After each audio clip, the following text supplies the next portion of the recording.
This episode is brought to you by the Abundant Life Masterclass. I truly do believe that women can and should have it all. If you've ever felt like you had to choose between an amazing, booming business or career, a loving marriage, amazing friendships, and having the family you desire or financial success, this masterclass is for you.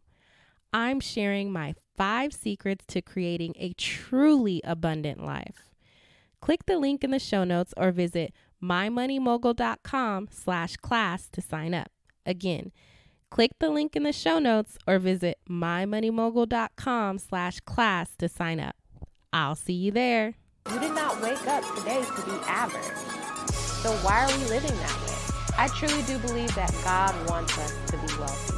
God desires for us to live our best. You can have everything that you want in this life. You can have the money, the family, the marriage, the business, the car, whatever it is that you want. You can have it. Wealth is your birthright. You deserve to be wealthy.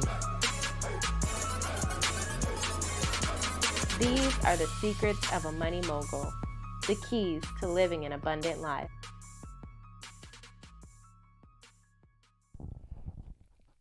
Hey moguls, welcome back to another episode of the Secrets of a Money Mogul podcast. As always, I'm your host, Jalesa, and I'm on a mission to help 1 million women reach financial freedom and really live abundant lives. So creating abundance in every area of their lives. If you're tuning into this podcast and this is your first time, welcome. Go ahead and subscribe and tell a friend. If you are an OG listener, welcome back. Today's episode is going to be a good one, mainly because I feel like a lot of the times when I really got something heavy on my heart that someone out there needs, like sometimes I feel a lot of resistance when recording the episode, and it's something that I kind of have to like push through and like pray about, and I'll be very fearful about putting that episode out there, and then I'll finally like put it out there. And honestly, guys, like once I record the episode, I cut it with the minimum edits that I do, and then I put it up there.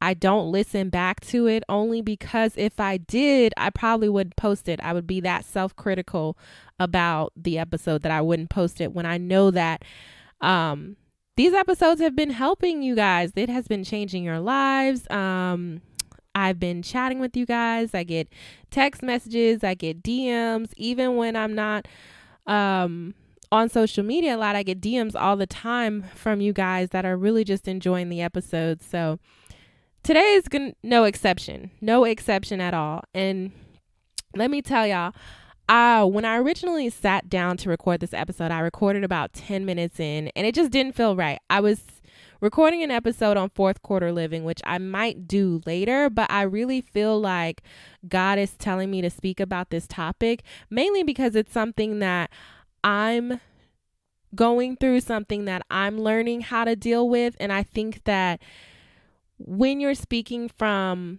personal experience as something that you are overcoming or you are working to overcome, I think it just comes off better. And it's just more authentic. So y'all, one thing that I have really been struggling with lately is learning to forgive myself. And I feel like over the last couple of years, that's something that I've been struggling with. And that's what we're going to talk about today. So before I get into kind of like the tips and the steps in order to really begin forgiving yourself when you've made a mistake, I just want to tell you guys a story. So back when I was going through my financial hardships, I remember, if you guys have been following me for a long time, you may know that my money personality that I identify with is an avoider.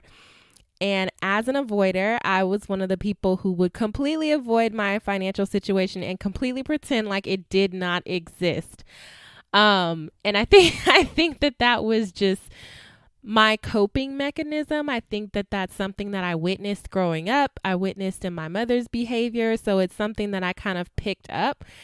And I still remember the day that it was like I was forced to really face my financial situation. And I was sitting in the living room watching TV and I heard a knock on the door, y'all. So I got up and I went and I answered the door, and they say, "Are you Jalesa?" And they said my whole name or whatever. And I'm like, "Yes, that's me."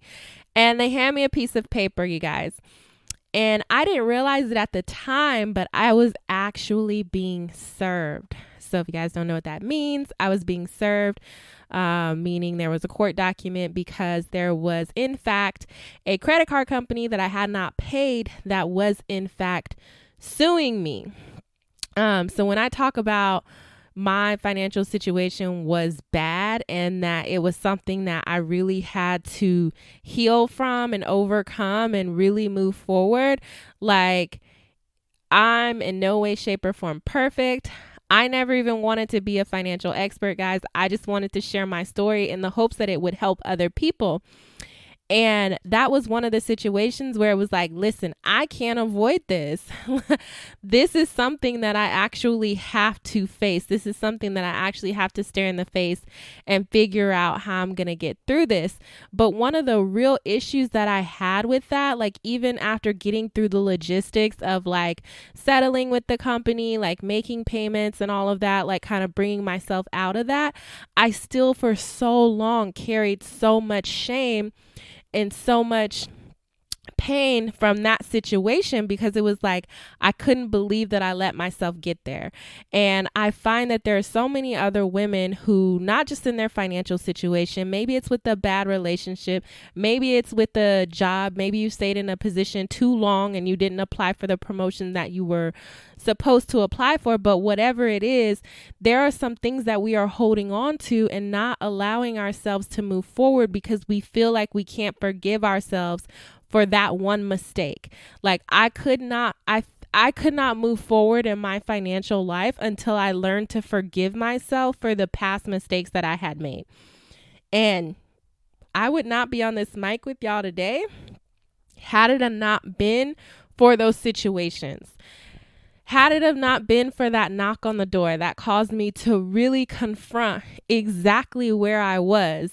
And I would not be on the mic with y'all today if I did not learn how to let go of that shame, how to stop holding on to my past mistakes, and how to say, hey, I'm not a product of my mistakes. My mistakes do not define me. I never pretend to be perfect and I never will be. So if I've made a mistake, how do I move forward from that? And how do I learn to forgive myself? So that's what we're talking about today, because honestly, in whatever journey you're going through, especially if it's a financial journey, you have to learn how to forgive yourself in order to really prosper in your life.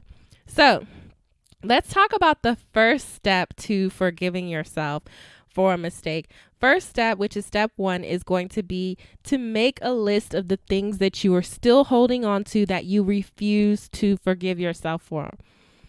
What are those things? What happened in that life situation? Like for me, it was getting myself so far into debt, holding on to my job and just only being dependent on that to where when I got laid off, I had no other options. I felt just, stuck or trapped. And even when I feel like I knew better. So what are the things that you need to forgive yourself for? Like, I want you guys to really do the work here. Like, it's not going to take a long time. So if you're driving, just take a mental note to get your notebook when you're stopped and write down, even if it's just 1 or 2 things, what is one thing that you need to learn how to forgive yourself for? And number 2, the second step, you need to choose one thing that you want to focus on from that list. So I'm asking you to make a running list, but as to not overwhelm you, like sometimes you just have to tackle one thing at a time. If you're dealing with the pain and the shame of being in a bad relationship or choosing the wrong partner or whatever that might feel like, and you have shame from your financial situation, you may not be able to tackle both of them at the same time. So it may be a situation where you have to focus on one thing. Like, I'm going to work on forgiving myself from this relationship, from choosing this individual, from being deceived, or from whatever it is that you encountered. I'm going to learn how to forgive myself from this one situation. Then, number 3, after you choose one single thing, you're going to identify the self-limiting beliefs that are showing up in your life because of it. So because I let myself or my financial situation get so bad, what were the limiting beliefs that were showing up in my life? For me, it was, the limiting beliefs were showing up that I wasn't worthy of wealth, that I wasn't worthy of earning the money that I deserved, that I wasn't worthy of the positions that I was applying for, that I was always going to stay in a bad financial situation, and that there was no way out of it because that's just the way that things are. That's just how I was brought up. That's just what I learned. I was just in a bad cycle of bad negative affirmations that were not helping my situation at all. And honestly, that weren't even true. So what limiting beliefs have been coming up for you because of this one situation and this one particular thing that you can't forgive yourself for right now? And I think it's important to really realize how this one incident or these two incidents has been affecting you. And I think we don't give ourselves enough credit to just kind of like examine things and say, like, this really hurt me, and this is why, and this is how it's showing up, and these are the things that I have been telling myself ever since that moment.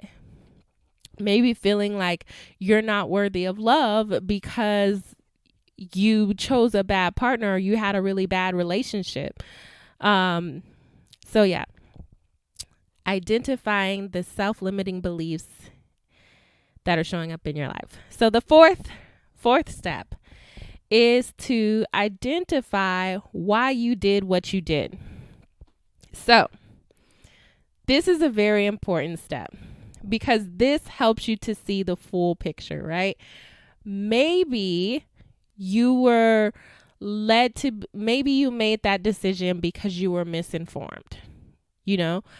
I never learned anything about money growing up. I was completely financially misinformed.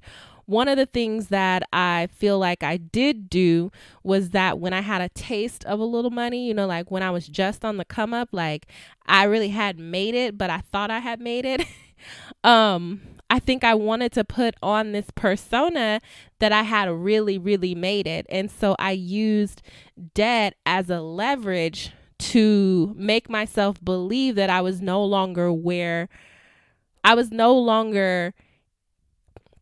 where I used to be, if that makes sense. Like I was no longer in poverty. Like I was using debt to make myself feel like I had arrived, like I had made it. And I think that some of the reasons that I did some of the things that I did was because I really, really, really, really, truly in my heart wanted to be successful, and I wanted to feel successful, and I wanted to look successful, and I wanted to be around successful people. And I think that to a certain extent, I was willing to do that at any cost. And unfortunately, it cost more than I was willing to pay, or that I had to pay at the time. So what is it that led you to this particular situation? Why is it that you made the decision that you made? Did you make it because you were deceived? Did you make it because you were misinformed? Did you make it because you were yearning for something, hoping for something, wishing for something that you felt like you needed at the time? What was the reasoning for that? So that is going to be step number 4, identifying why you did what you did. So step number 5 is examining the situation and saying, can I fix it? Where you are right now in your life, can this situation be fixed? Maybe you can't go back and not make those purchases. Maybe you can't go back and not date that person. But what can be salvaged from the situation now? How can you move forward? And newsflash, I'm going to tell you guys a big secret, which is not really a secret at all. Everything is fixable. Nothing is permanent.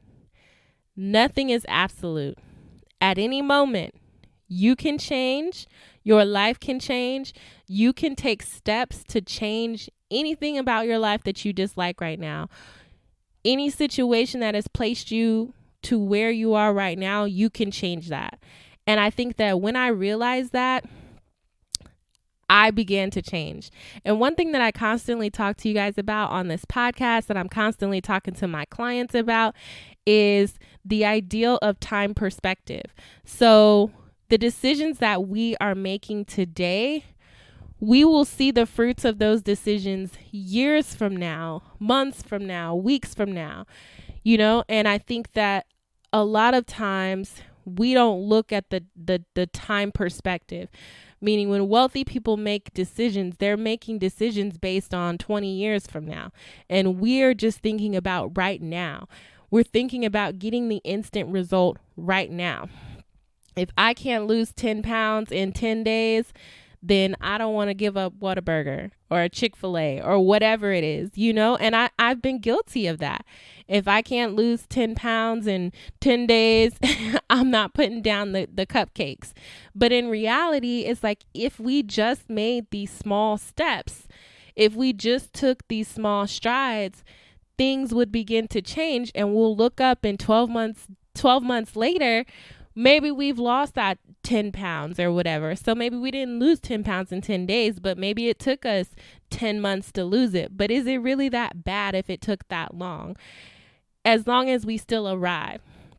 And I think that when I turned 30, I was really struggling with where I thought I should have been at 30, how successful I thought I should be, how much money I thought I should have saved and invested, all the things that I thought should be happening, that I was really down on myself. And I felt like it was really hard for me to kind of smack myself out of it. And I remember kind of talking to one of my friends and saying, I don't want to get caught up at where I'm not at 30 that I miss where God is trying to take me at 35 or 40 or 45. Like, would it be so bad if I had to wait 5 additional years for God to give me what he promised me?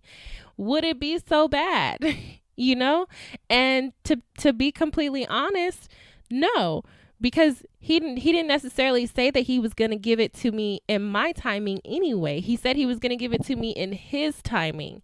So I think that it's very easy for us to get suckered into thinking that everything is like our decisions are finite. Like we are what happened to us and we're always going to be that way. And that's just not the case. It's not the case at all. So ask yourself, can this situation be fixed? And how do you identify the solution? And that brings me to step number 6. Hopefully y'all are still following me here. So step number 6 is to focus on the solution. Focus on the solution. Don't focus on the mistake you made. Don't focus on the after effects of the mistake. Don't focus on anything else but how to solve it, how to move forward, how to begin taking the steps necessary to build the life that you dream of. Maybe that means you're going to start looking for higher paying jobs so that you have more money to invest in your business. Maybe that means you're going to put yourself out there more so that you can really start building out your personal brand like you said you were. Maybe that means that you're going to start walking more. Whatever that step might be for you. I know there's a lot of different people that listen to this podcast, but whatever it is for you, you're going to start doing that. You're going to start spending more time with God and just really focusing on that solution, which brings me to my 7th and final step, which is to pray and seek God for help. Seek God for help. So pray and seek God for help.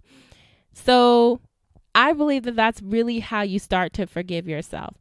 A lot of prayer, a lot of help from God, but also taking these practical steps, as in making that list, as in choosing the one thing to focus on, as in identifying those self-limiting beliefs and identifying what you did, why you did what you did.